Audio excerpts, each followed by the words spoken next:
वासुदेवाच्या उपस्थितीत पूज्य माया जाणं जो अश्रुवंशाचा एक कुशल करकर होता अर्जुनासमोर उभा राहिला. त्याचे डोळे कृतज्ञतेने भरले.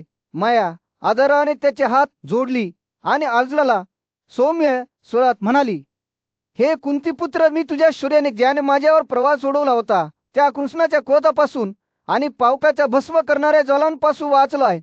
मला तुझ्या दयाळूपणाची परतफेड करायची आहे. अर्जुनाचे शब्द मायेच्या आत्म्यासाठी मलमासारखे होते.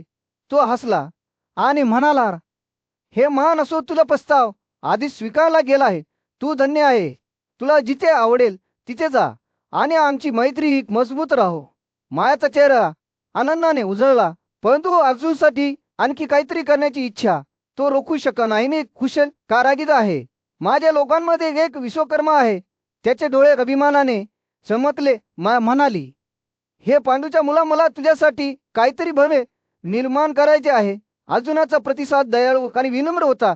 त्याने मायाचा हेतू मान्य केला, परंतु त्याने हा प्रस्ताव नाकारला आणि सुचवले की त्याने त्याऐवजी कृष्णासाठी काहीतरी करावे. मायाचा चेहरा किंचित खाली पडला, पण तो डगमगला नाही. त्याला माहित होते की कृष्णाची सेवा करणे हे एक उदात्त कार्य असेल. देवा जो देवाणघेवाणीचे निरीक्षण करत होता त्याने हस्तक्षेप केला आणि मायेला कोणते काम सोपवायचे यावर विचार केला. चिंतन केल्यानंतर काही क्षण कृष्ण बोलला. त्याचा आवाज सौम्य वाऱ्यासारखा होता. मायेला युधिष्ठिर या न्यायी राजासाठी राजवाडा बांधायचा हा एक चमत्कार असा जो मानवी चातुर्याला मागे टाकतो आणि दैवी असुर आणि मानवी शैलींचे मिश्रण करतो. ही आज्ञा ऐकून मायाचे हृदय आनंदाने फुलले. खरोखरच उल्लेखनीय काहीतरी निर्माण करण्याची संधी मिळाल्याने त्याला खूप आनंद झाला. भक्ती हात जोडून तो एक राजवाडा बांधण्यासाठी निघाला जो येणाऱ्या युगांपर्यंत लक्षात राहील. कृष्णाच्या मार्गदर्शनाखाली माये 5,000 हात चौरस जमिनीचा एक भूखंड मोजला आणि एक अशी जागा निवडली जी सुंदर आणि शुभ दोन्ही होती. बांधकाम सुरू होताच मायेने प्रकल्पाचे यश सुनिश्चित करण्यासाठी विस्तृत प्रायश्चित विधी केले. त्याने हजारो ब्राह्मणांना गोड दूध, तांदूळ आणि मौल्यवान भेटवस्तू अर्पण करून संतुष्ट केले. प्रत्येक दिवसात राजवाड्याने आकार घेतला. त्याचे सौंदर्य आणि भव्यता पूर्वी पाहिलेल्या कोणत्याही गोष्टीपेक्षा जास्त होती. जेव्हा राजवाडा पूर्ण झाला तेव्हा कृष्ण आणि अर्जुनाने तो युधिष्ठिराला सादर केला, ज्याने मायाचा आदर आणि सन्मानाने स्वीकार केला. इतके भव्य काहीतरी निर्माण केल्याबद्दल महान असुराला खूप आनंद झाला आणि त्याने राजाने अर्पण केलेली खंडणी स्वीकारली. कृतज्ञतेने मायाने पांडूच्या मुलांना त्याच्या लोकांच्या प्राचीन इतिहासाची कथा दानव वैश्य पर्वची कथा सांगितली. त्या महत्वाच्या दिवशी सूर्य मावत असताना कुशल कारागीर माया यांनी पुढील कामाचा विचार करत थोडा वेळ विश्रांती घेतली.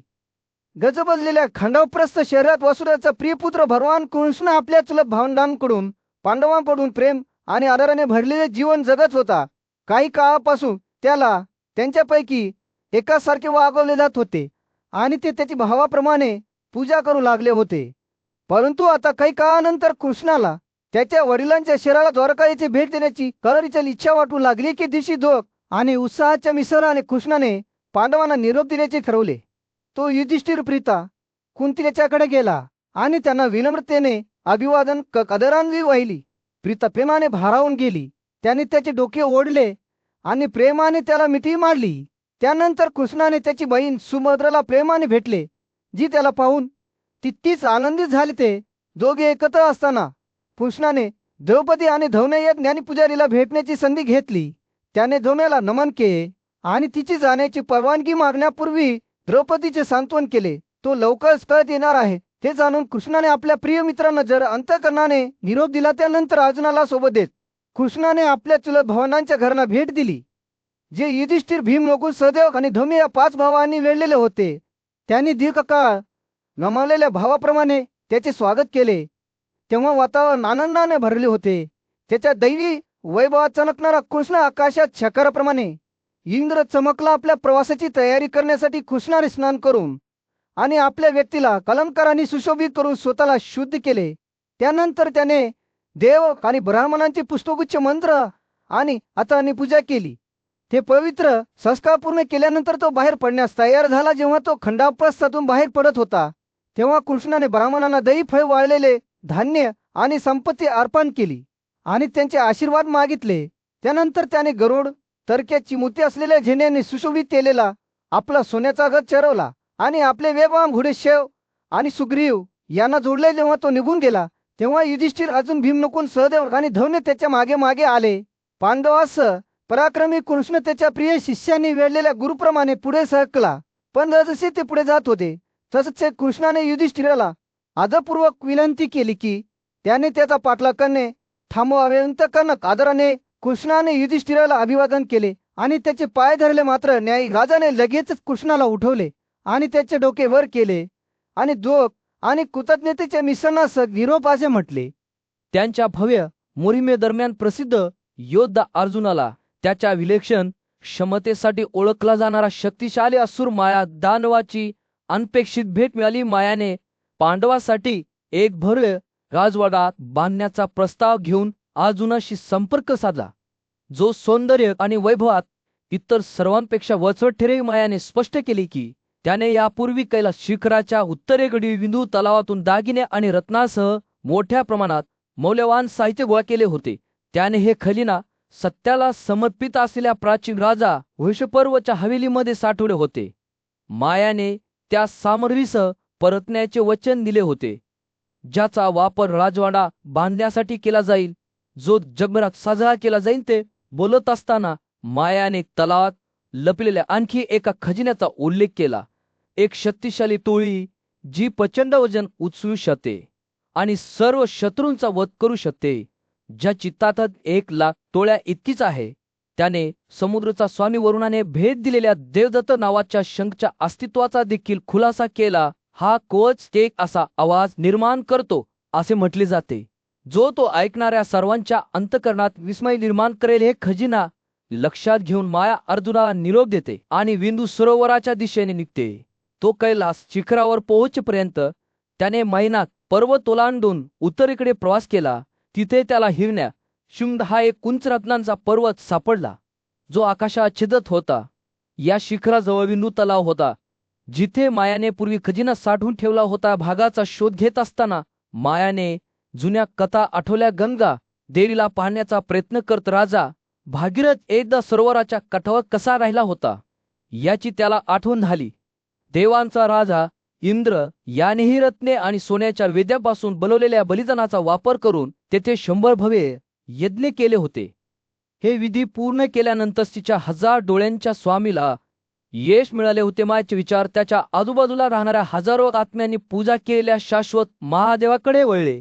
1000 युगाच्या शेवटी नर आणि नारायण, ब्रह्मा, यम आणि शनी यांनी तेथे त्यांचे यज्ञ कसे केले होते याची त्यांना आठवण झाली. वासुदेवानेही भक्तिभावाने आपले विधी पार पाडले आणि सोन्याच्या हारांनी सजवलेले हजारो यज्ञ स्तंभ ठेवले. अनेक महिन्यांच्या प्रवासानंतर माया शेवटी अर्जुनाकडे परतली. ती उरील पर्वाकडे असलेले कवच, शंख आणि विविध स्फटिकासारखे साहित्य घेऊन आली.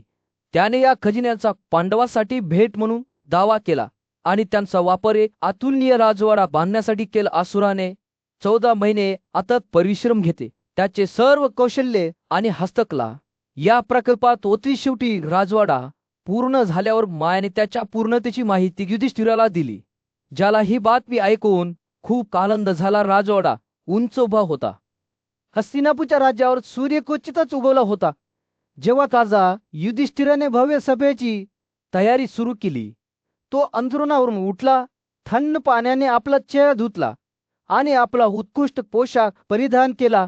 हेतूने तो राजवाड्याच्या स्वयंपाकघरात गेला, जिथे त्याचे स्वयंपाकी आधीच विस्तृत जेवण तयार करण्यात व्यस्त होते. युधिष्ठिराने स्वयंपाकीला देवासाठी भोजनाची तयारी करण्याची सूचना केली.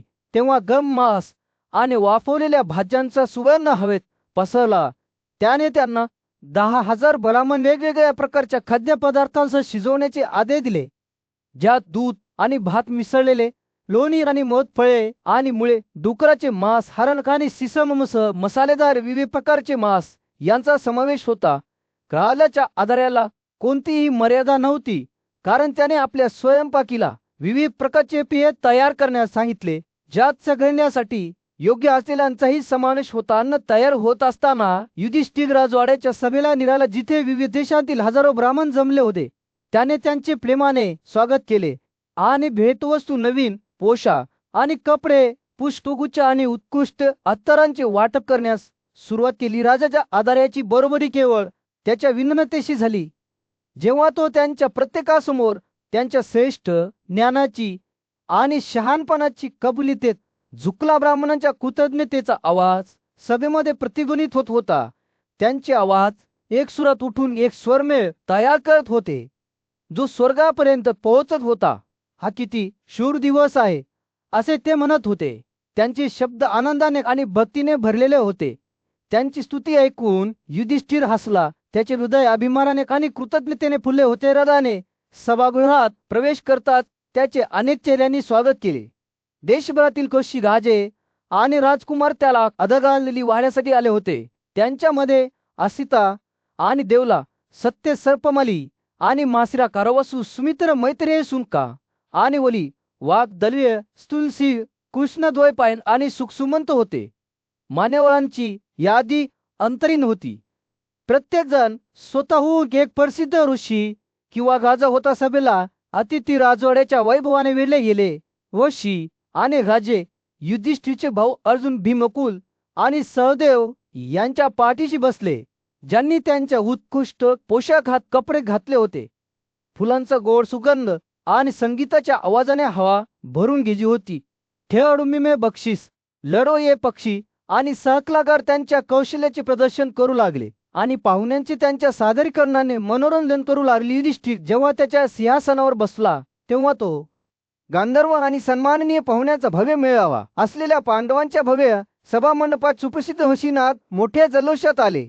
त्यांच्या आगमनाला पांडवांपैकी ज्येष्ठ युधिष्ठिराने आनंद आणि आदराने भेट दिली.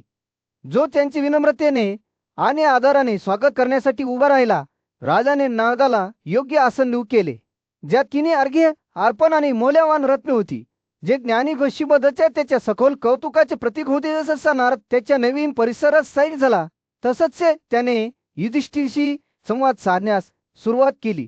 त्याचे कल्याण आणि त्याच्या राजाच्या स्थितीबद्दल चौकशी केली. संभाषण एका सौम्य प्रवाहासारखे वाहू लागले, कारण नारद कुशलतेने त्याच्या अफाट ज्ञान आणि अनुभवाच्या खोलीतून चौकशी आणि सल्ल्याचे धागे विणत होते. तुमची संपत्ती योग्य कारणासाठी खर्च केली जात आहे का? नारदाने शहाणपणाने चमकणाऱ्या डोळ्यांनी विचारले. तुमचे मन सद्गुणात आनंदित होते का? त्यांच्या वजनात अडकून न पडता तुम्ही जीवनातील सुख उपभोगता का? युधिष्ठिर, जो नेहमीच एकनिष्ठ राजा होता, त्याने नारदांचे शब्द लक्षपूर्वक ऐकले. ऋषीच्या मार्गदर्शनासाठी त्याचे मन खुले होते. त्याने उत्तर दिले, त्याच्या राज्याच्या समृद्धीच्या कथा आणि त्याच्या लोकांचे सुख आणि कल्याण सुनिश्चित करण्यासाठी त्याने केलेल्या उपाययोजनांची माहिती दिली. युधिष्ठिरच्या प्रशासकीय कौशल्याचा आणि विशाल साम्राज्यावर राज्य करण्याच्या मागण्याचा समतोल साधण्याच्या त्याच्या क्षमतेचा सखोल तपास करत नारदाचे प्रश्न सुरूच राहिले. तुमचा देश किल्ले, कार, हत्ती, घोडदळ, पायदळ सैनिक, अधिकारी, लेनाना, अन्न पुरवठा, गन्ना, मसून, दारूची दुकाने आणि इतर गुप्त शत्रूंकडे कला आहे का? नारदाचा आवाज अधिकाराने टपकत होता. युधिष्ठिरच्या प्रतिसादांना ज्ञानीगोशीकडून स्तुती आणि रचनात्मक टीकेचे विस्मय मिळाले. नारदांनी प्रोत्साहन आणि मार्गदर्शनाचे शब्द दिले आणि युधिष्ठिराला त्याच्या राज्याची संपत्ती, आनंद आणि मोक्ष यांच्यातील संतुलन राखण्यासाठी सतर्क राहण्याचे आवाहन केले. सदस्य संभाषण पुढे सकत गेले तसंच नारदांच्या प्रश्नांनी प्रशासनाच्या गुंतागुंतीचा अभ्यास केला. विश्वासू सल्लागार, कुशल अभियंते आणि सुज्ञ शिक्षक असण्याचे महत्त्व अधोरेखित केले. त्यांनी सैन्यातील राजकुमार आणि प्रमुखांना मार्गदर्शन करण्यासाठी अनुभवी प्रशिक्षकांची नियुक्ती करण्याच्या महत्त्वावर भर दिला. तसेच 1000 अज्ञानी व्यक्तींच्या बदल्यात एक विद्वान व्यक्ती खरेदी करण्यावर भर दिला. बैठकीचा समारोप नारदाच्या निरोप घेण्याच्या शब्दाने झाला. एक शूर भावना नियंत्रणात असलेला आणि शहाणपण आणि न्यायबुद्धी असलेला एक बुद्धिमान मंत्री देखील राजा किंवा त्याच्या मुलाला सर्वोच्च समृद्धी देऊ शकतो. या अंतिम वक्तव्यासह बुद्धिमान ऋषी जसे प्रकट झाले तसे अचानक गायब झाले. युधिष्ठिराला मागे सोडून आणि सभागृहाचा आदर आणि कृतज्ञतेच्या तिलाने स्नान झाल्यामुळे मिळावे विखुरले जात असताना पांडव आणि त्यांच्या पाहुण्यांनी नारदाने दिलेल्या बुद्धीचा विचार केला. त्यांना जाणवले की खरी समृद्धी केवळ समृद्धीपुरती मर्यादित नाही. राजा युधिष्ठिरच्या दरबारातील भव्य दानात एक आदरणीय जमाव जमला होता. शहाणाकर्षी नारद राजासमोर उभे होते. त्यांचे डोळे प्रचिशहानपणाने गुजळले होते. जेव्हा सम्राटाने नारदाचे शब्द लक्षपूर्वक ऐकले तेव्हा त्याला त्याचे हृदय आदर आणि कुतूहलाने हल्ल्याचे जाणवले. राजाचे विचार त्याच्या सुप्रसिद्ध पूर्वजांच्या सद्गुणांचे अनुकरण करण्याच्या इच्छेने व्यापले गेले, ज्यांनी एकेकाळी न्याय आणि करुणेने भारतावर राज्य केले होते. सौम्य स्मितहास्याने राजा युधिष्ठिराने इतर राज्यामध्ये अस्तित्वात असल्याचे ऐकलेल्या सभा खुल्याबद्दल चौकशी केली. नारद आपल्या विशाल ज्ञानाची देवाणघेवाण करण्याची संधी अनुभवत राजाकडे पळत हसला. हे बाळे राजा, त्याने सुरुवात केली, मी अनेक विश्वामध्ये भटकलो आहे. तुमच्या कल्पनेपलीकडचे चमत्कार पाहत आहे. मी तुम्हाला देवांच्या आणि मृतांच्या दिव्य सभा खोल्यांचे वर्णन करीन, जिथे शहाणपण आणि सद्गुण सर्वोच्च आहेतनात बोलत असताना त्याच्या शब्दांनी राजा युधिष्ठिरच्या दरबाराला त्यांच्या स्वतःच्या राज्याबाहेरील प्रदेशामध्ये नेले. त्याने यमाच्या भव्य सिंहासन कक्षाचे वर्णन केले, जो त्या प्रजेचा स्वामी होता, जिथे सर्व जगातील लोक ज्ञान आणि मार्गदर्शन मिळवण्यासाठी एकत्र जमले होते. नारदाच्या मौल्यवान रत्ने आणि दगडांनी सुशोभित केलेल्या वरूणच्या भव्य सभागृहाच्या कथा ऐकून राजाचे डोळे रुंद झाले. जिथे महासागराचा देव त्याच्या राज्यावर राज्य करत होता, पुढे इंद्रच्या दिव्य वैभवाने उजळलेल्या दिव्य सिंहासनाबद्दल बोलले, जिथे देवतांच्या राजाने देवी देवतांच्या परिवारामध्ये दरबार आयोजित केला होता. अतुलनीय सौंदर्याचे क्षेत्र असलेल्या कैलासातील कुबेराच्या राजवाड्याबद्दल ऐकल्यावर राजाची उत्सुकता वाढली. जिथे संपत्ती आणि समृद्धीचा देव त्याच्या राज्यावर राज्य करत होता, तेच नारद सर्वांमध्ये सर्वात आदरणीय सभागृहाबद्दल बोलले. ब्रह्मदेवाच्या दिव्य सभेबद्दल, जिथे निर्माता स्वतः अज्ञानाचा अंधार दूर करत असे हा सभागृह मानविक आणि दैवी अशा दोन्ही संकल्पनांनी सुशोभित असल्याचे म्हटले जात होते, जे सृष्टीच्या अनंत विविधतेचे प्रतिबिंब होते. नारदाने आपली कथा संपवत असताना राजा युधिष्ठिराला त्याचे हृदय देवांच्या भवितेबद्दल भय आणि आदराने फुलल्याचे जाणवले. कोण धनुष्य घेऊन राजाने नारदाला या आश्चर्यकारक सभा खोल्याबद्दल अधिक माहिती सांगण्याची विनंती केली. त्याने त्यांची परिमाणे, त्यांच्या बांधकामात वापरलेले साहित्य आणि त्यातील मेळाव्यांना कोण उपस्थित होते याबद्दल विचारले. राजाची शिकण्याची उत्सुकता पाहून प्रसन्न झालेला नारद हसला आणि प्रत्येक सभेच्या कथा अधिक तपशीलवार सांगण्यास सुरुवात केली. सूर्य क्षितिजाच्या खाली बुडाला आणि सभेच्या सभागृहाच्या वर सूर्याची चमक दाखवली. राजा युधिष्ठिराने नारदाने आकाशीय मेळाव्याच्या ठिकाणांचे वर्णन करताना लक्षपूर्वक ऐकले. राजाचे भाऊ आणि त्याच्या भोवती बसलेले ब्राह्मण महर्षींच्या शब्दांनी तितकेच मंत्रमुग्ध झाले. त्यांची मने दैवी क्षेत्राच्या भव्यतेबद्दल आश्चर्याने विस्तारत होती. त्या क्षणी नश्वर्धक आणि देवांचे राज्य यांच्यातील सीमा विरोधताना दिसत होत्या आणि राजा दिव्य क्षेत्रात नारद राजा पांडूच्या मुलासमोर उभे राहून सत्रच्या सभागृहाच्या वैभवाचे वर्णन करत होते. स्वतः सक्राने बांधलेली ही भव्य रचना सूर्याच्या तेजाने चमकली होती आणि आकाशीय झराने सुशोभित होती. ही एक अशी जागा होती जिथे एखादी व्यक्ती अशक्तपणा, दुःख, थकवा आणि भीती दूर करून नश्वर जीवनाच्या मर्यादा ओलांडू शकत होती. ना बोलत असताना त्याच्या शब्दांनी मनाच्या डोळ्यात जिवंत प्रतिमा निर्माण झाल्या. विधानसभा सभागृह त्या योजनांची लांबी आणि 1000 योजनांची रुंदी 5 योजनांच्या उंचीसह पसरले होते. त्याच्या खोल्या आणि आसन एका अलौकिक सौंदर्याने चमकले होते, जणू काही देवांच्या साराने भरलेले होते. या भव्य सभागृहाच्या मध्यभागी देवतांचा देव सक्र त्याच्या पत्नीस चिन्हलेल्या एका उदात्त आसनावर बसला होता, ज्याने सौंदर्य आणि समृद्धीचे मूर्त स्वरूप धारण केले होते. साकाराचे रूप पाहण्याजोगे एक आश्चर्य होते. तेजस्वी, अलौकिक आणि वैभवाने मुकुट घातलेले त्याने त्याच्या डोक्यावर एक मुकुट घातला होता, जो ताऱ्यासारखे चमकणाऱ्या चमकदार बांगड्यांनी सुशोभित होता.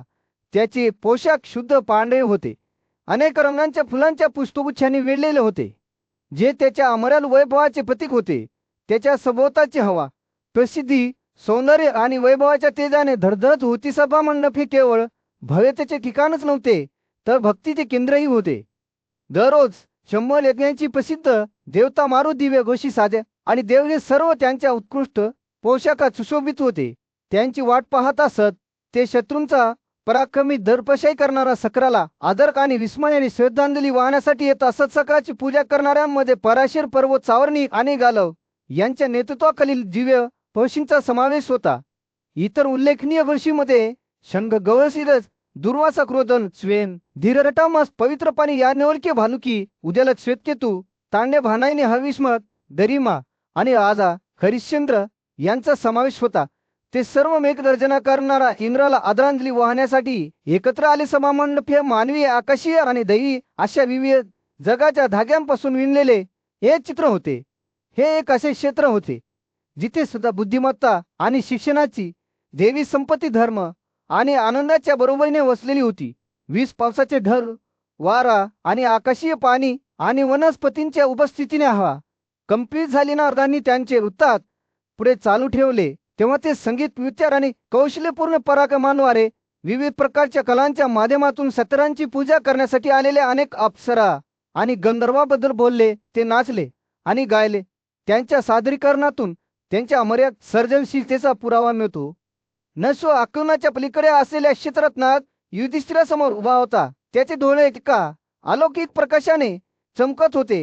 हे प्रीताच्या मुला, नीट ऐका, त्याने सुरुवात केली, कारण मी तुला यमाच्या सभागृहाचे चमत्कार सांगेन. ते भव्य संरचनेच्या दिशेने जात असताना सूर्यप्रकाशात चमकणाऱ्या तिच्या सोनेरी भिंती नारद त्याच्या भव्यतेबद्दल बोलत होते.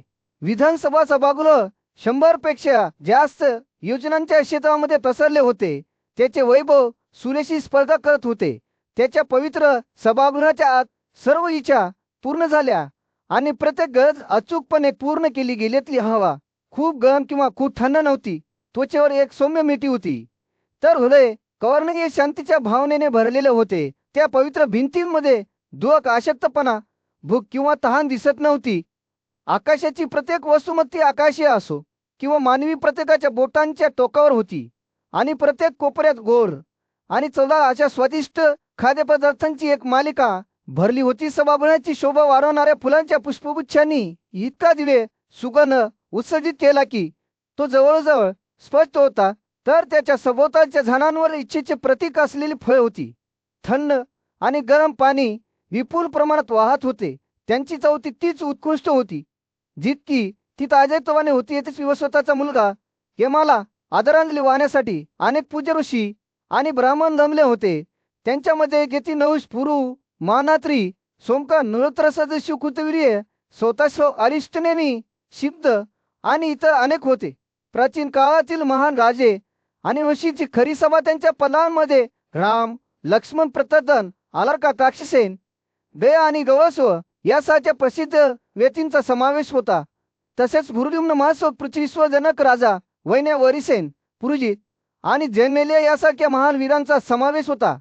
आदी महान इंद्रद्युम्न, भीमादानू, गौरवप्रस्थ, नल, पद्माक, मचकुर्ण आणि पसेजित देखील उपस्थित होते. मत्स्य विपाह, धृतराष्ट्र, जन्मेले, ब्रह्मदत्त, ही भीष्म, भीम, प्रतिविंजना, पलासकास आणि कुश या विविध वैश्यांचे शेकडो राजे न्यायाच्या प्रभूला आदरांजली वाहण्यासाठी जमले होते.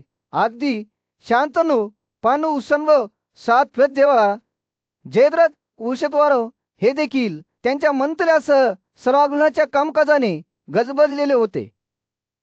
आकाशीय क्षेत्राच्या क्षेत्रात वरुण सभा म्हणून ओळखले जाणारे एक भव्य सर्वाधार अस्तित्वात होते. हे आश्चर्यकारक ठिकाण वैभवात अतुलनीय असल्याचे म्हटले जाते, ज्याची परिमाणे यमाच्या स्वतःच्या निवासस्थानाची स्पर्धा करतात. भिंतिकानी कमानी शुद्ध पांढऱ्या संगमरवरापासून तयार केल्या गेल्या होत्या. त्या जागेत पसरलेल्या मूळ प्रकाशात अलाबास्टर प्रमाणे चमकल्या होत्या. जेव्हा मी या चमत्कारासमोर उभा होतो तेव्हा नारदाने मला त्याची रहस्य सांगितली. आकाशातील शिल्पकार विश्वकर्मा याने पाण्यामध्ये ते बांधले होते, ज्यामुळे अतुलनीय सौंदर्याचे अभयारण्य निर्माण झाले होते. सभेच्या सभोवती मौल्यवान रत्ने आणि दागिन्यांनी बनवलेली उंच झाडे होती. त्यांच्या फांद्या सुगंधी फुलांनी आणि सौम्य प्रकाशात चमकणाऱ्या सुस्वाद फळांनी जड होत्या. आणि प्रजातींचे शेकडो पक्षी त्यांच्या सुराने वातावरणाला मंत्रमुग्ध करणाऱ्या सुसंवादाने भरून काढत असताना हवा संगीताने जिवंत होती.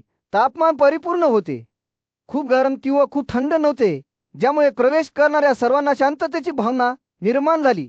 या असल्या स्थानात पाण्याचा स्वामी वरून आकाशीय पोशाखात चमकणारा आणि दागिन्यांनी सुशोभित त्याच्या सिंहासनावर बसा होता. त्याच्या बाजूला सौंदर्य आणि सुगंधाने चमकणारी त्याची राणी उभी होती. त्या पराक्रमी देवांनी आदित्यांनी त्यांची वाट पाहिली आणि त्यांचे प्रख्यात नेते वरुण यांची पूजा केली. त्यांच्याबरोबर वासुकी आणि तक्षकनाग, करावन, कृष्णलोहित, पद्मचित्र आणि इतर अनेक होते. सर्व महान शक्ती आणि भव्यता असलेले प्राणी. जेव्हा मी या सभेकडे पाहत होतो तेव्हा मला दिसले की केवळ देव आणि नागच वरूनची पूजा करत नव्हते. 4 महासागर, भागीरथी, कालिंदी आणि सरस्वती सारख्या पराक्रमी नद्या आणि अगदी पवित्र पाणी आणि तलाव जे त्यांच्या रूपात मूर्त रूपात आहेत, ते देखील पाण्याच्या स्वामीस आदरांजली वाहण्यासाठी आले. अगदी पर्वत आणि आकाशातील बिंदू तसेच जलचर प्राण्यांच्या प्रत्येक प्रजाती वरुणासमोर झुकल्या हवा संगीताने भरलेली होती, कारण गंधर्व आणि अप्सरांच्या विविध जमातींनी त्यांची स्तुती करणारी स्तोत्रे गायली होती. वरूनचा मुख्यमंत्री सुना त्याच्या मुलांनी आणि नातवंडांनी वेढलेला गंगा नावाच्या पवित्र पाण्याच्या मूर्त रूपासह त्याच्या गुरूंना उपस्थित राहिला. मी तिथे उभा असताना या दिव्य सभेच्या वैभवात मद्यपान करत असताना नारदाने मला सांगितले की ही वरुणाची सभा आहे. आणि आता तो म्हणाला, त्याच्यासाठी आणखी एक आश्चर्यकारक ठिकाणाबद्दल बोलण्याची वेळ आली आहे. कुवेडा विधानसभा. चमत्कारांच्या क्षेत्रात वैश्रावणाची हवेली म्हणून ओळखले जाणारे एक भव्य सभागार अस्तित्वात होते, जे अतुलनीय वैभवाने चमकले. त्याची पैमाने विस्मयकारक होती, ज्याची लांबी 100 योजनांची आणि रुंदी 70 योजनांची होती.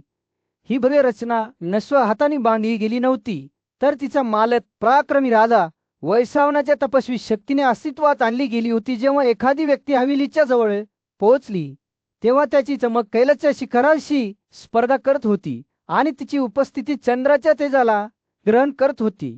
शक्तिशाली प्राण्यांच्या गुहात जमातीच्या पाठिंब्याने असे वाटले की हवेली आकाशातच नांगरलेली आहे. बाहेरील बाजूस आकाशीय हस्तकलेचा चमत्कार होता, ज्या सोन्याच्या उंच खोल्यांनी सुशोभित केले होते, तर त्याच्या आतील बाजूस उत्कृष्ट सामग्रीपासून विणलेले रंग आणि सुगंधादी चित्र होते. हवेलीची आतली हवा चमेली आणि कमळाच्या फुलांच्या गोड सुगंधाने भरलेली होती.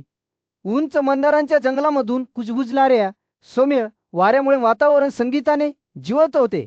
देव, गंधर्व आणि अप्सरा सुसंवादाने गात होते.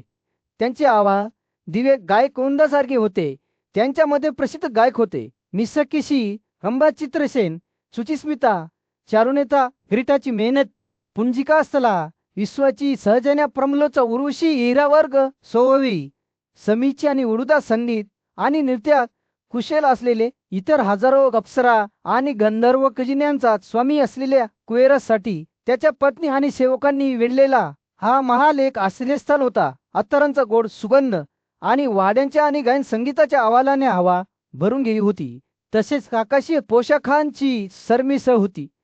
कुबेराची वाट पाहणाऱ्यामध्ये किन्नर, नरमणिभद्र, धनद, श्वेतभद्र, गुलेक नावाचे गंधर्व, पराक्रमी प्रदेव, कुस्तुमरू, पिसाज, गजकर्ण, विशाल, कोराकर्ण, ताम्रौष्टिक, फालताक्ष आणि फलोदा, खांसाचुडा, शिखावर्त, विभीषण, पुष्पक, तिवेल, सोनीतोडा, प्रौलक, वरिक्ष, सौनिका, लक्षावत, चिरसौनिका असे शेकडो लक्षावधी लोक होते. देवी लक्ष्मी, कुबेराचा मुलगा नालकुबेरा आणि अनेक ब्राह्मण ऋषी आणि दिव्य ऋषी अनेकदा या पवित्र स्थळाला भेट देत असत. खजिन्यांचा प्रख्यात स्वामी, त्याचे राक्षस आणि गंधर्व अनुयायी देखील उपस्थित होते, ज्यात भगदत्त प्रमुख होते.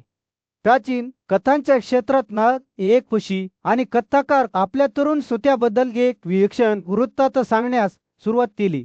तो ग्रसाईडच्या असेंब्ली हाऊस बद्दल बोलला, एक गूढ ठिकाण ज्याने वर्णन नाकारले, जिथे अस्तित्वाचे कापड एकत्र विले गेले होते. असे म्हटले जाते की कृतयुगाच्या भूतकाळात प्राचीन सुवर्णयुगात तेजस्वी देवता आदित्यलश्व लोकांमध्ये चालण्यासाठी स्वर्गातून उतरला होता. जेव्हा तो पृथ्वीवर फिरत होता, तेव्हा नारद त्याला भेटला आणि त्याने ब्रह्माच्या दिव्य सभेबद्दल विचारले.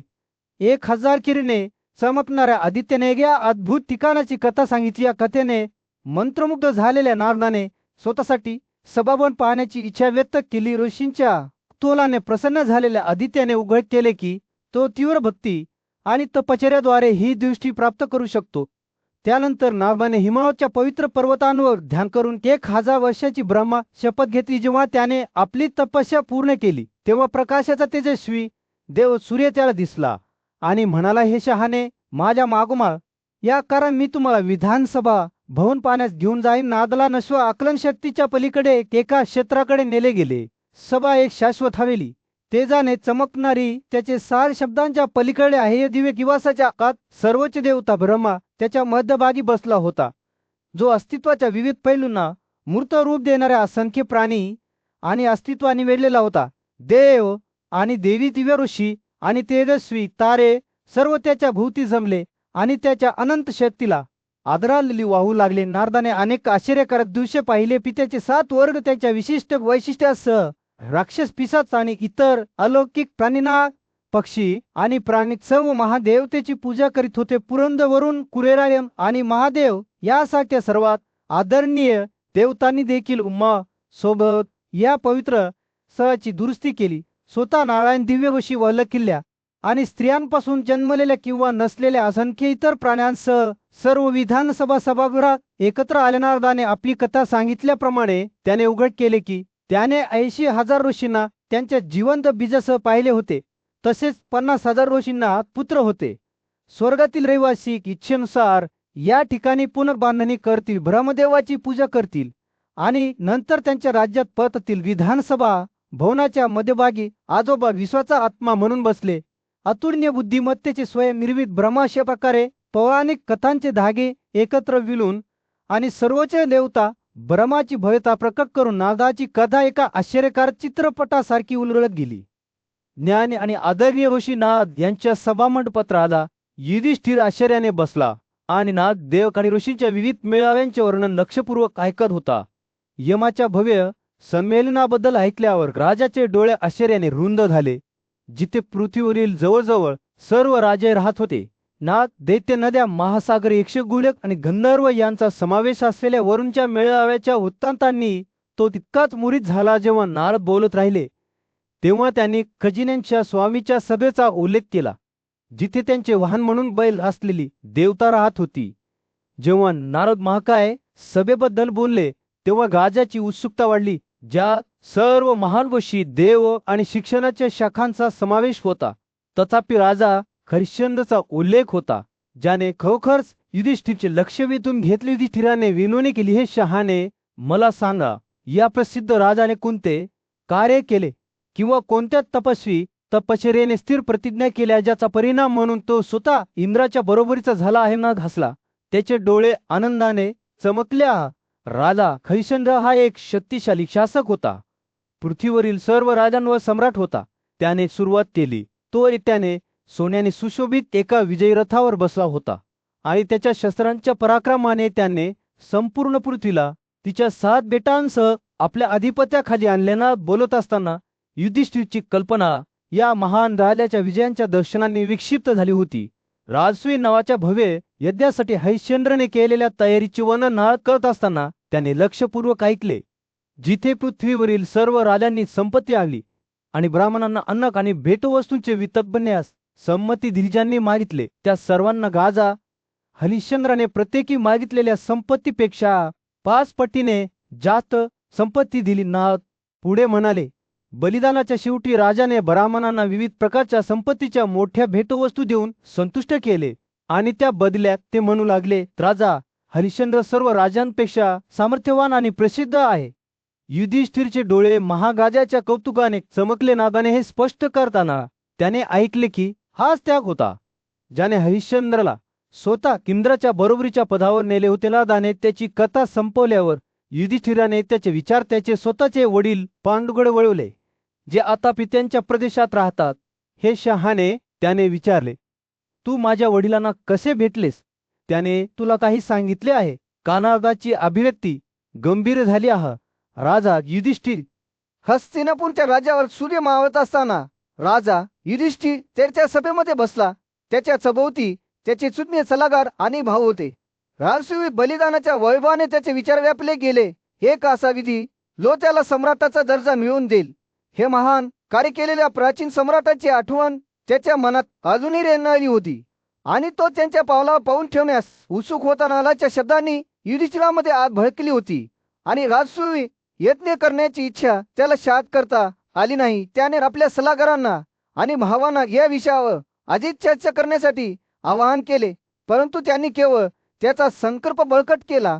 त्यांनी त्याला सांगितले की कुरु राजवंशाचा योग्य राजा म्हणून या भव्य यज्ञाद्वारे सम्राटाच्या गुणधर्मांवर दावा करण्याची वेळ आली आहे. युधिष्ठिरचे मन, विचार आणि भावनांचे वाटप होते. त्याला माहीत होते की राजसूय केल्याने त्याला मोठे वैभव आणि शक्ती मिळेल, परंतु त्याला अशा मोठ्या उपक्रमाच्या परिणामाची भीतीही होती. त्याचे भाऊ भीम, अर्जुन, नकुल आणि सहदेव या सर्वांनी त्याला यज्ञ करण्यास उद्युक्त केले, परंतु युधिष्ठिरच्या सुज्ञ आणि न्याय स्वभावामुळे त्याला संकोच वाटला. त्याने धौम्य आणि द्वैपायन यांच्यासह त्याच्या विश्वासू सल्लागारांना या विषयावर विचारविनिमय करण्याचे आवाहन केले. त्यांनी एकत्रितपणे शास्त्रांचा अभ्यास केला आणि अशा भव्य विधी करण्याच्या साधक बाधक गोष्टींचा विचार केला, परंतु जसजशी चर्चा पुढे सरकत गेली तसतशी युधिष्ठिराची शंका अधिकच खोल होत गेली. तेव्हाच त्याला नागाचे शहाणपणाचे शब्द आठवले, ज्याच्याकडे आधीपासूनच राज्य आहे. तो त्या यज्ञाद्वारे सम्राटाच्या सर्व गुणांची इच्छा करतो, ज्यामुळे राजाला वरून गुण प्राप्त करण्यास मदत होते. हे शब्द त्याच्या मनात प्रतिध्वनी झाले आणि युधिष्ठिराला माहित होते की त्याला मानवी बुद्धीच्या पलीकडे असलेल्या कृष्णाचा दैवी राजकुमारसला घ्यावा लागेल. त्याने सर्व प्राण्यांच्या स्वामीसाठी भेटवस्तू आणि स्तुतीचे शब्द घेऊन द्वारकामध्ये एक दूत पाठवला. वेगवान रथ इंद्रप्रस्थ येथे पोहोचला आणि लवकरच स्वतः खुद्द युधिष्ठिरासमोर प्रकट झाला. त्याच्या वैशिष्ट्यपूर्ण विनम्रतेसह राजाने राजसूय यज्ञासाठी पुढे जायचे की नाही याबद्दल कृष्णाचे मार्गदर्शन मागितले. कृष्णाच्या आगमनाने युधिष्ठिराच्या अस्वस्थ मनात शांतीची भावना निर्माण झाली. युधिष्ठिराने त्याच्या शंका आणि भीती व्यक्त करताना राजकुमाराने लक्षपूर्वक ऐकले. काही विचारविनिमयानंतर कृष्णाने त्याचा सल्ला दिला. माझ्या प्रिय युधिष्ठिर, तू राजसूयाचे भव्य यज्ञ करण्यास पात्र आहेस. तुझे हृदय हे शुद्ध आहे आणि तुझे हेतू न्याय्य आहेत. मी प्रत्येक पावलं तुझ्या बरोबर असेन. कृष्णाचे शब्द त्याच्या मनात प्रतिध्वनित होत असताना युधिष्ठिराला एक संकल्पाची भावना धुळीस मिळताना जाणवली. मधुर राज्यात भगवान कृष्ण गाला युधिष्ठिरासमोर उभे होते. त्याचे डोळे जगाच्या गुंतागुंतीच्या सखोल समजुतीने चमकत होते. हे महान राजा, तो म्हणाला, राजसूय यज्ञासाठी आवश्यक असलेले सर्व गुण तुझ्याकडे आहेत. मात्र मी तुम्हाला एक गोष्ट सांगेन जी अनेकांना माहीत नाही. आता ते नाव धारण करणारे क्षत्रिय, ज्यावर एकेकाळी जमदग्नीचा मुलगा राम राज्य करत होता, त्यांच्यापेक्षा कमी दर्जाचे आहेत. कृष्णाचे शब्द अवमानासाठी हवेत लटकत होते आणि युधिष्ठिराने लक्षपूर्वक ऐकले आणि कृष्णाने पुढे म्हटले, असंख्य राजघराणे आणि इतर सामान्य क्षत्रिय हे सर्व ऐला आणि किशकुलचे वंशज असल्याचा दावा करतात. ऐलाचे वंशज 100 वेगवेगळ्या राजघराण्यांमध्ये विभागले गेले आहेत. प्रत्येकाचे स्वतःचे वेगळे चारित्र्य आहे, परंतु एक राजा आहे ज्याने त्या सर्वांवर मात केली आहे. जरासंध मगधचा शासक जरासंधाच्या वाढत्या सामर्थ्याबद्दल बोलताना कृष्णाच्या आवाजाने चिंता व्यक्त केली. त्याने या सर्व राजांच्या डोक्यावर स्वतःला बसवले आहे आणि आपल्यात फूट पाडण्याचा संकल्प केला आहे. त्याचे राज्य पृथ्वीच्या मध्यभागी पसरले आहे आणि त्याची ऊर्जा अतुलनीय आहे. कृष्ण त्याच्या समोरील भूप्रदेशाचे सर्वेक्षण करत थांबला. जरासंधाचा दरबार पराक्रमी योद्ध्यांनी भरलेला आहे. तो म्हणाला, प्रत्येकजण एक गणना करण्यायोग्य शक्ती आहे. तेथे शिशुपाल आहे, जो प्रचंड ऊर्जे संपन्न आहे, ज्याने स्वतःला जरासंधाच्या संरक्षणाखाली ठेवले आहे आणि त्याचा सेनापती बनला आहे. कर्षांचा राजा वा जरासंधाचा शिष्य म्हणून वाट पाहत आहे, जो त्याच्या भ्रमाची शक्ती दाखवून लढण्यास सक्षम आहे. कृष्णाने जरासंधाशी निष्ठा बाळगण्याचे वचन दिलेल्या इतर राजांबद्दल बोलताना त्याचे डोळे अरुंद झाले. हंसा आणि दिमक दंतवक्र करू करो मेघवाहन आणि मग भागत आहे. कृष्ण म्हणाला, त्याचा आवाज दुःखाने गंगलेला आहे. यवनांचा राजा, ज्याने स्वतःची मोठी शक्ती आणि प्रभाव असूनही जरासंधासमोर मान झुकवले आहेत. पण या सर्व पराक्रमी योद्ध्यांच्या दरम्यान कृष्णाचे हृदय राजा युधिष्ठिराप्रती असलेल्या निष्ठेवर ठाम राहिले. त्याने कुंती वर्षाच्या शूर निर्माते पुरोहितबद्दल सांगितले, जो युधिष्ठिराला एक पिता मानायचा आणि आपल्या मुलाला मानायचा. कृष्णाचे शब्द इतिहास आणि राजकारणाच्या वजनावर भारी पडले. आम्ही जरासंधाशी नातेसंबंधाने बांधलेले आहोत. तो म्हणाला, तरीही तो आमची पर्वा करत नाही आणि आमची हानी करण्याचा प्रयत्न करतो. त्याने स्वतःला जरासंधाच्या आश्रयाखाली ठेवले आहे. केवळ त्याच्या ज्वलंत कीर्तीमुळे तो आग्रह झाला आहे. जेव्हा कृष्ण बोलत होता तेव्हा युधिष्ठिर वाढत्या अस्वस्थतेने ऐकत होता. राज्य चालू होते. एका भव्य सभेमध्ये युधिष्ठिर उंच उभा होता. त्याचे डोळे उत्कंठा आणि चौकशीच्या सखोल भावनेने चमकत होते. तो वंशाचा बुद्धिमान आणि शक्तिशाली नेता कृष्णाकडे वळला आणि म्हणाला, हे जनार्दन, तुझे शब्द माझ्या आत्म्यासाठी मलमासारखे आहेत. तू सत्य बोलली आहे, जे इतर कोणीही बोलू शकत नाही. तुझी समज विशाल आहे, तुझी अंतर्दृष्टी अतुलनीय आहे. असे अनेक राजे आहेत जे शहाणपणाने राज्य करण्याचा दावा करतात, परंतु खऱ्या शाही शक्तीचा वापर करण्याची शक्ती आणि धैर्य फार कमी लोकांमध्ये आहे. जेव्हा तो बोलत होता तेव्हा युधिष्ठिरची नजर गर्दीत फिरत होती. त्याचे विचार त्यांच्या स्वतःच्या नशिबाच्या भाराने गासे होते. युद्धात अजय वाटणाऱ्या मगधचा पराक्रमी राजा जरासंधाचा सामना करताना त्या सर्वांना ग्रासलेल्या भीतीची त्याला आठवण झाली. हे कृष्ण, तो पुढे म्हणाला, मला शंका आहे, आपण खरोखरच या राक्षसाचा पराभव करू शकतो का?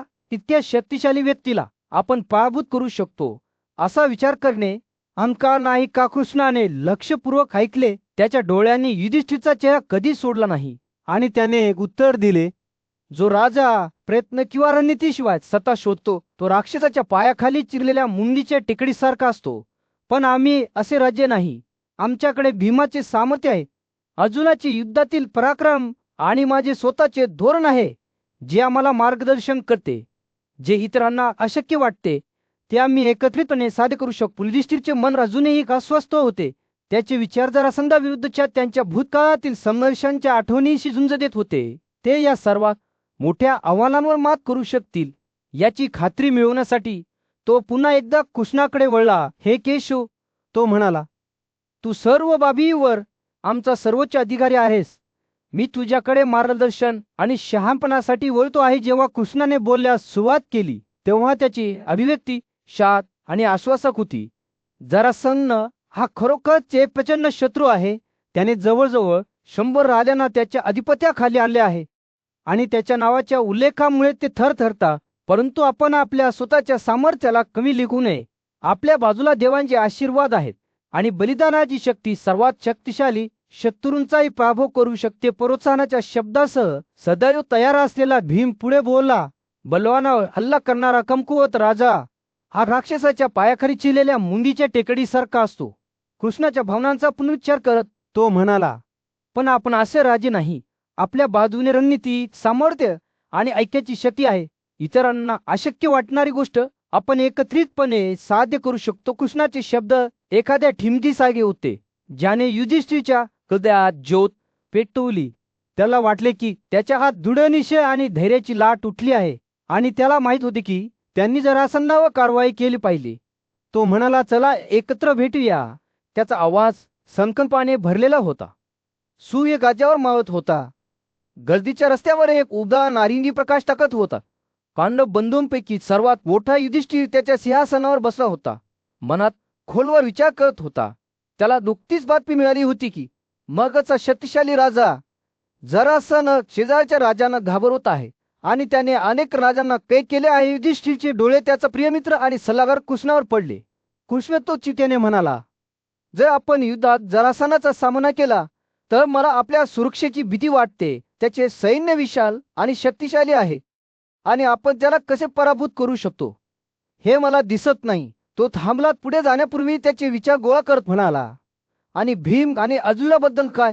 ते माझे डोळे आणि मन आहेत, आपल्या सामर्थ्याचे स्तंभ आहेत. मी त्यांच्याशिवाय कसे राहू शकतो? कृष्णाने लक्षपूर्वक ऐकले. त्याची अभिव्यक्ती न वाचण्याजोगी होती. युधिष्ठिरचे शब्द त्याच्यावर भारी पडत होते, परंतु तो प्रतिसादात काही बोलला नाही. तेवढ्यात सिंहासनाच्या खोलीच्या प्रवेशद्वारावर गोंधळ उडाला.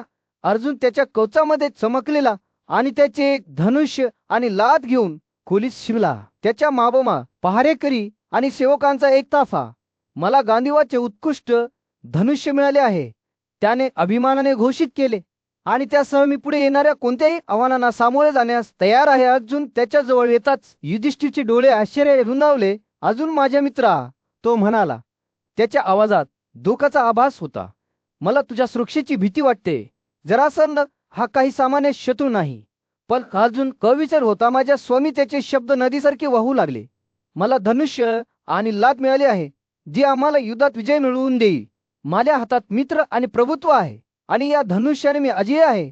भविष्याची उदात्तता महत्वाची आहे, परंतु सामर्थ्य हेच खरोखर महत्वाचे आहे. क्षत्रियाने त्याच्या शत्रूंच्या अधीनतेद्वारे त्याची कीर्ती आणि मालमत्ता वाढवली पाहिजे. कृष्णाने अर्जुनाचे शब्द ऐकले. त्याच्या ओठांवर खेळत असलेल्या अस्मिताशाचा एक संकेत. त्याच्या शंका आणि अर्जुनाच्या अतूट आत्मविश्वासाच्या दरम्यान विखुरलेल्या युधिष्ठिराने अनिश्चिततेने त्याच्याकडे पाहिले. अर्जुन पुढे म्हणाला, त्याचा आवाज प्रत्येक क्षणाशी अधिक भावुक होत चालला आहे. आपण जरासंधला पराभूत केले पाहिजे आणि त्याने बंदिवासात ठेवलेल्या राजांना मुक्त केले पाहिजे. निष्पापांचे रक्षण करणे आणि न्याय कायम राखणे हे क्षत्रिय म्हणून आपले कर्तव्य आहे. जर आपण हे आव्हान स्वीकारले नाही तर जग आपल्याला अक्षम समजेल. अर्जुन बोलत असताना युधिष्ठिरची अभिव्यक्ती मूक झाली. त्याने आपल्या भावामध्ये एक अग्नी पाहिला, जो उजळलेला आणि खरा धैर्य आणि दृढ निश्चयाची ज्योत होती.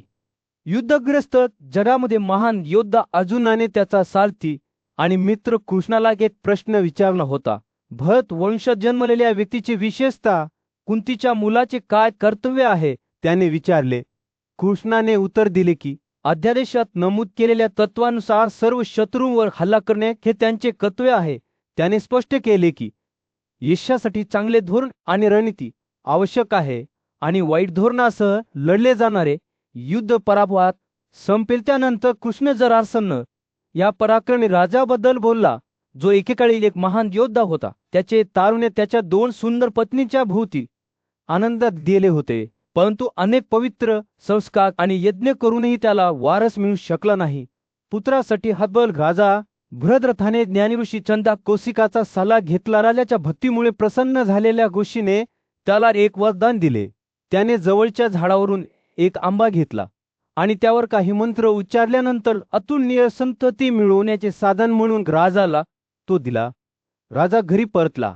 त्याने त्याच्या प्रत्येक पत्नीला अर्धे फळ दिले आणि त्यांनी ते गुप्तपणे खाल्ले. शिवाप्रमाणे दोन्ही राण्या गर्भधारण करू लागल्या, परंतु त्यांची मुले विखंडित शरीर म्हणून जन्माला आली. प्रत्येकाचा एकच डोळा, हात, पाय, पोट, चेहरा आणि गुदद्वार होता. खाटा आणि शर्मेच्या भीतीने मातांनी या विचित्र प्राण्यांना सोडून दिले आणि सुनींनी त्यांना राजवाड्यातून बाहेर फेकून देऊन त्यांची विल्हेवाट लावली. तथापि जारा नावाच्या एका राक्षस स्त्रीने त्या तुकड्यांचा शोध लावला आणि नशिबाने प्रेरित होऊन त्यांना एकत्र करून एक मूल निर्माण केले. शरीर पूर्ण होताच ते अविश्वसनीय ताकदीने गर्जना करू लागले आणि नरभक्षक स्त्रीला समजले की ती या पराक्रमी बाळाला हानी पोहोचू शकत नाही. तिने त्याचा जीव सोडण्याचा निर्णय घेतला, असे समजून की तो राजाचा आहे, ज्याला संतती हवी होती. आपल्या मुलाचा शोध लागल्यानंतर राण्या दुधाने भरलेल्या स्तनांसह राजवाड्यातून बाहेर पडल्या. आपल्या मुलाला परत मिळवण्यासाठी उत्सुक होत्या. नरभक्षक स्त्रीने राजाची मुलाची इच्छा आणि त्याच्या बाळाची ताकद पाहून त्याला इजा न करण्याचा निर्णय घेतला आणि अशा प्रकारे जरासंध या पराक्रमी योद्ध्याचा जन्म 2 शरीरांच्या तुकड्यांमधून झाला. कृष्णाने भविष्यातील या महान योद्ध्याकडे जाणीवपूर्वक नजर टाकली. पांडवांच्या हातून त्याचा अंतिम नाश होण्याची पूर्वकल्पना केली. तरीही मृत्यूनंतरही जरासंध प्रत्येक सृष्टीतील आत्म्याप्रमाणेच अमर वैभव मिळवेल. राजवाड्याच्या भव्य दालनांमध्ये राजा जरासंध आपल्या सिंहासनावर बसला होता. त्याच्या भोवती त्याचे सल्लागार आणि दरबारी होते.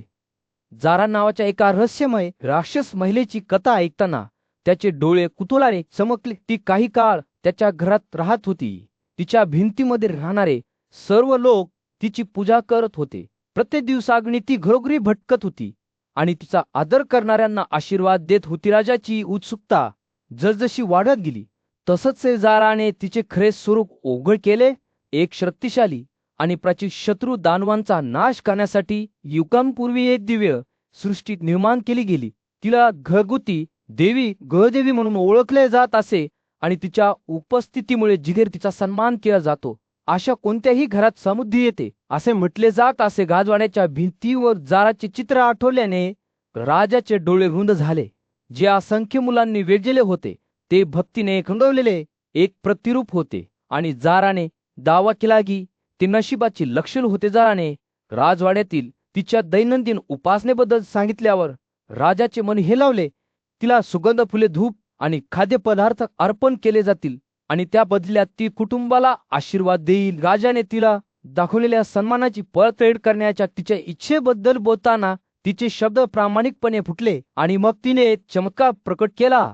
तिने त्याच्या मुलाच्या विखंडित शरीरांना एकत्र केले आणि त्यांच्या अवशेषांमधून एक जिवंत मूल तयार केले. राजाचे हृदय कृतज्ञतेने फुलले, कारण जाराने मुलाच्या जन्माचे श्रेय त्याच्या स्वतःच्या नशिबाला दिले. तिने दावा केला की ती दैवी योजनेतील केवळ एक साधन आहे, जी मेरूच्या शक्तिशाली डोंगरालाही गिळण्यास सक्षम आहे. जाराच्या सामर्थ्याची तीव्रता लक्षात येतात या विचाराने राजाच्या मनक्याला थरकाप उडवला. तरीही तिने ही भेट त्याला आणि त्याच्या कुटुंबाला देण्याचे निवडले होते. जाराने बोलणे संपवल्यानंतर ती हवेत नाहीशी झाली, ज्यामुळे राजा स्तब्ध झाला पण कृतज्ञ झाला. तो परत राजवाड्यात धावला, जिथे त्याचा मुलगा वाट पाहत होता. राजाने आदेश दिले की बालपणीचे सर्व संस्कार केले जावेत आणि त्यांना इतका आनंद देणारी राक्षस स्त्री जारा हिच्या सन्मानार्थ एक भव्य उत्सव आयोजित केला गेला, ज्याने स्वतः आपल्या मुलाला जासंद कसे नाव दिले, ज्याचा अर्थ जराने एकत्र केलेले असा होतो. जसजसे मूल मोठे होत गेले तसच ते घरगुती देवीच्या आशीर्वादाखाली भरभराटीला येत होते. त्याची शक्ती आणि ऊर्जा दिवसेंदिवस वाढत गेली. शुद्ध लोणीच्या नैवेद्याने पेटवलेल्या अग्निसाखी जाराच्या उपस्थितीने त्यांना समृद्धी आणि आनंद मिळाला आहे हे जाणून आपल्या मुलाला वाढताना पाहून काजाचे हृदय अभिमानाने फुलले. जसा जरासंध एक शक्तिशाली तरुण माणूस होत गेला तसंच त्याचे आई वडील त्यांना मिळालेल्या चमत्काराबद्दल कृतज्ञ वाटण्याशिवाय राहू शकले नाहीत. त्यांना माहित होते की हे सर्व त्यांच्या आयुष्याचा एक भाग बनलेल्या जारा या राक्षस महिलेचे आहे आणि ते पाहत होते. मग देशात चंडकौशिक नावाचा एक महान तपस्वी पुन्हा एकदा आला, ज्याने तेथील लोकांना आनंदित केले. राजा बृहद्रथ, त्याचे मंत्री, पुजारी, बायका आणि मुलगा यांच्यासह पूज्य ऋषींचे स्वागत करण्यासाठी घाईघाईने आला. जेव्हा त्याने ऋषींची पाणी आणि अर्पण देऊन पूजा केली तेव्हा राजाने चंडकौशिकच्या स्वीकृतीसाठी भेट म्हणून त्याचे संपूर्ण राज्य आणि त्याचा मुलगा सादर केले. राजाच्या भक्तीने प्रसन्न झालेल्या ऋषींनी तरुण राजकुमाराकडे विवेकी नजरेने पाहिले. हे महाराज, तो म्हणाला, मी या मुलाच्या भविष्यातील वैभवाची पूर्वकल्पना केली आहे. तो समृद्धीत वाढेल आणि पृथ्वीवरील इतर कोणत्याही शासकाशी तुलना न करता महान पराक्रम प्राप्त करेल. त्याचे शौर्य देवासारखे असेल आणि कुणीही त्याच्या विरोधात उभे राहू शकणार नाही. हलवता न येणाऱ्या डोंगरासारखे त्याचे सामर्थ्य अविचल असेल आणि जे त्याला विरोध करतील ते सर्व नष्ट होतील. राजाचा मुलगा सूर्यापेक्षा जास्त चमकेल आणि सर्व सम्राटांच्या वैभवाला द्रहण देईल. विशाल सैन्य आणि संपत्ती असलेले पराक्रमी राजे आगीवर कीटकांसारखे त्याच्या पुढे कोसळतील. घोषी पुढे म्हणाले, हे मूल सर्व राज्यांची समृद्धी शोषून घेईल. जसे समुद्राला पावसाळ्यात नद्यांचे पाणी मिळते, तो माणसांच्या 4 वर्गांना आधार देईल. जसे पृथ्वी सर्व सजीवांना धारण करते. चंडकौशिकाने आपली भविष्यवाणी संपवल्यानंतर त्याने राजा बृहद्रथला होकार देत पच्युत केले. झाला आपल्या राजधानीत परतला, जिथे त्याने जरासंधाला सिंहासनावर बसवले आणि नंतर आपल्या 2 पत्नी समवेत जंगलात तपस्वी जीवन जगण्यासाठी सांसारिक सुखांचा त्याग केला. अनेक वर्षे गेली आणि पृथ्वीवरील गाला बृहद्रथाचा काळ संपला, परंतु त्याला स्वर्गात स्थान देण्यात आले. दरम्यान जरासंधाने आपल्या राज्यात शांतता आणि समृद्धी राखण्यासाठी चंडकौशिकाने दिलेल्या वरदानांचा वापर करून बुद्धीने मगधावर राज्य केले. मात्र जेव्हा मथुराचा शासक कंस वासुदेवच्या हातून मरण पावला तेव्हा कृष्ण आणि राजा जरासंध यांच्या वैर निर्माण झाले. मगधच्या पराक्रमी राजाने त्याच्या गिरिराज शहरातून मथुरेच्या दिशेने एक डगा फेकली, ज्यामुळे तेथील लोकांच्या मनात भीती निर्माण झाली. नागरिकांनी कृष्णाला मथुरेच्या लगतच्या गडवासानुजवळ गदा पडल्याची माहिती दिली. परिस्थितीची जाणीव असलेल्या कृष्णाने जरासंध आणि त्याचे शक्तिशाली समर्थक हंसा आणि दिमवक यांचा सामना केला. हे तिले जवळजवळ अजय होते आणि अनेकांना विश्वास होता की ते स्वतः देवही जिंकू शकतात. त्यांच्या पराक्रमाची जाणीव असलेल्या पराक्रमी कुक्कुर आणत आणि वृष्णी जमातींनी परिणामांच्या भीतीने त्यांच्याशी युद्ध न करण्याचे ठेवलेशा प्रकारे जरासंध आणि कृष्ण या 2 दिग्गजांमधील भव्य संघर्षासाठी मंच तयार करण्यात आला होता, जे संघर्षात भिडतील, जे जगाचा पायाच हादरून टाकतील. एका भव्य सभेमध्ये कृष्ण त्याच्या प्रिय मित्रासमोर युधिष्ठिर, भीम आणि अर्जुन यांच्या समोर उभा होता. त्यांच्या पुढील महान प्रयत्नाबद्दल बोलताना त्याचे डोळे एका स्पष्ट रात्री ताऱ्यांसारखे चमकले. जरासंधाला पराभूत करण्याची वेळ आली आहे असे त्याने घोषित केले. त्याचा आवाज दृढ निश्चयाने प्रतिध्वनित होत होता. तो एक प्रचंड शत्रू आहे, ज्याला देव आणि राक्षस मिळूनही युद्धात पराभूत केले जाऊ शकत नाही. परंतु मी सुचवितो की आपण त्याला क्रूर शक्तीऐवजी रणनीती आणि चातुर्याने पराभूत करावे. कृष्णाचे शब्द एका ठिणगीसारखे होते, ज्याने युधिष्ठिरच्या अंतकरणात आत पेटवली. पांडवांपैकी सर्वात मोठा उभा राहिला. त्याचा चेहरा दृढ निश्चयाने चमकला. हे अच्युत, सर्व शत्रूंचा वध करणारा तो कृष्ण आला. आदराने संबोधत म्हणाला, तू जे म्हणतोस ते शहाणपणाचे आणि न्यायी आहे. आम्ही फक्त मनुष्य आहोत, तुझ्या मार्गदर्शनावर अवलंबून आहोत. तू नेहमीच आम्हाला धार्मिकतेच्या मार्गावर नेले आहे. ज्यांनी समृद्धीकडे पाठ फिरवली आहे त्यांना कधीही सोडले नाही. युधिष्ठिरचे शब्द कृष्णाच्या हृदयाला सुखदायक मलनासारखे होते. तो हसला, त्याचे डोळे संमतीने चमकले. मी तुम्हा सर्वांचे नेतृत्व करेन.